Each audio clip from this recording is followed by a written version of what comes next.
ஆகஸ்ட்லேருந்து டிசம்பருக்குள்ள உங்களுக்கு புத்திர பாக்கியம் ஏற்படுறதுக்கான வாய்ப்புகள் நிறையா இருக்கு. மாணவர்களை பொறுத்தளவுல உங்களுக்கு படிப்பு சம்பந்தமான விஷயங்கள் எல்லாமே ஏப்ரலுக்கு மேல சக்சஸ் ஆயிடும். உங்களோட படிப்பு நல்ல நிலைமையில இருக்கும். நீங்க அதில் கவனமா செலுத்தி படிப்புல கவனம் செலுத்தி அதுக்கு வேண்டிய தியானம் டெய்லி கிளம்புற ஏர்லி மார்னிங் எழுந்திருக்கிறது, சுவாமியை வணங்குறது, கொஞ்சம் தியானம் பண்றது, கொஞ்ச நேரம் அப்படி சும்மா உட்காந்து கண்ணை மொழின்னு என்னென்ன படிக்கணும் அப்படின்றத நீங்க லிஸ்ட் அவுட் பண்ணிக்கிறது மனசுக்குள்ள. இதெல்லாம் உங்களுக்கு சக்சஸை கொண்டு கொடுக்கும். மனசு எப்படி படிக்க நீங்க எப்படி கற்பனை பண்றீங்களோ ஆல்ஃபா மைண்ட் சொல்லுவோம், அதெல்லாம் உங்களுக்கு நடத்தி கொடுக்கும். ஏன்னா நம்மள்டே சுவாமியினுடைய சக்தியும் இருக்கு. இறைவனை நம்ம வேண்டிக்கும் போது அது இன்னும் கொஞ்சம் பன்மடங்கா பெருகும். அந்த மாதிரி பண்ணீங்கன்னா வாழ்க்கையில எல்லா விஷயத்திலையும் வெற்றி தான்.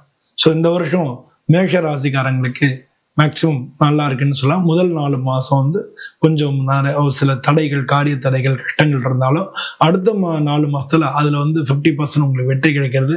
கடைசி 4 மாதம் உங்களுக்கு நல்லா இருக்கு. இதான் இந்த வருஷத்துல மேஷ ராசி அன்பர்களுக்கு இருக்கக்கூடிய சூழ்நிலைகள். அதனால எல்லாரும் நீங்க இந்த மேஷ ராசிக்காரங்க முக்கியமா முருகனை வழிபடுறது, முருகனை வழிபட்டா ரொம்ப ரொம்ப நல்லது. சனி பகவானுக்கு விளக்கு போடுறது, ஏன்னா இந்த 7 சனி நடக்கிறது 12ல சனி பகவான் விரயஸ்தானத்துல இருக்கு.